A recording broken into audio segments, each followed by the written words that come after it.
ഇന്ന് നമ്മളൊരു ക്യാമ്പിങ്ങിന് പോയ കഥയാണ്. ഉപ്പ് തൊട്ട് കർപ്പൂരം വരെ വാങ്ങണം എന്ന് പറയുന്ന പോലെ ക്യാമ്പിങ്ങിന് ആവശ്യമായ എല്ലാ സാധനങ്ങളും ഫസ്റ്റ് വാങ്ങാൻ പോയി.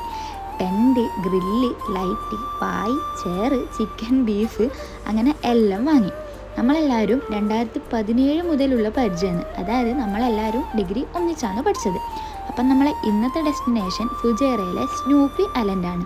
ഇത് UAE തന്നെ ഫേമസ് ആയ ബീച്ച് ഡെസ്റ്റിനേഷനുകളിൽ ഒന്നും കൂടിയാണ്. ദൂരത്ത് നിന്ന് നോക്കുമ്പം ഉറങ്ങുന്ന കാർട്ടൂൺ സ്നൂപ്പി കഥാപാത്രത്തെ പോലെ തോന്നുകൊണ്ടാണ് ഈ ഐലൻഡിന് സ്നൂപ്പി ഐലൻഡ് എന്ന പേര് വന്നത്. ഫ്രണ്ട്സിൻ്റെ കൂടെ പോയോണ്ട് തന്നെ ഓരോ കഥ പറഞ്ഞു, കുറ്റം പറഞ്ഞു, ചിരിച്ചും ഈ ക്യാമ്പിങ് എനിക്ക് ഒരു സ്പെഷ്യൽ വൈബേനു. പിന്നെ മോർണിംഗ് ആകുമ്പോൾ അടിപൊളി സൺറൈസ്. സത്യം പറഞ്ഞാൽ ഇത് നമ്മൾ കാണണം എന്ന് വെച്ച് പോയതല്ല, വെറുതെ അങ്ങ് നടക്കാനിറങ്ങിയതാണ്. അപ്പം അന്ന് ഒരു പെണ്ണ് ആടെ ചെയറിലിട്ട് ഇരിക്കുന്നുണ്ടത്. അപ്പം ഞാൻ ഇവരോട് പറഞ്ഞു, എടാ നമ്മളെടുത്ത് ചെയറില്ലേ, നമുക്കും ചെയറെടുത്തിരിക്കാം. എന്തായാലും വാങ്ങി. അപ്പം ആ ചെയറിലിട്ട് ആടെ ഇരുന്ന് കുറച്ച് വീഡിയോ എടുത്ത് ഫോട്ടോസെല്ലാം എടുത്ത്.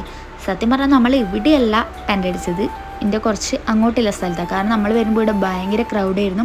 പക്ഷേ ഇവിടെ ടെൻ്റ് അടിച്ചിട്ടുണ്ടെങ്കിൽ അടിപൊളിയായിരുന്നു. പിന്നെ ഇങ്ങനെ അങ്ങോട്ടും ഇങ്ങോട്ടും നടന്ന് കുറേ വീഡിയോ എടുത്ത് ഫോട്ടോ എടുത്ത് എന്തായാലും ഇത് ഓൾ ടുഗദർ ഒരു അടിപൊളി ട്രിപ്പായിരുന്നു. അപ്പം ഇന്നത്രേ ഉള്ളൂ. ബൈ.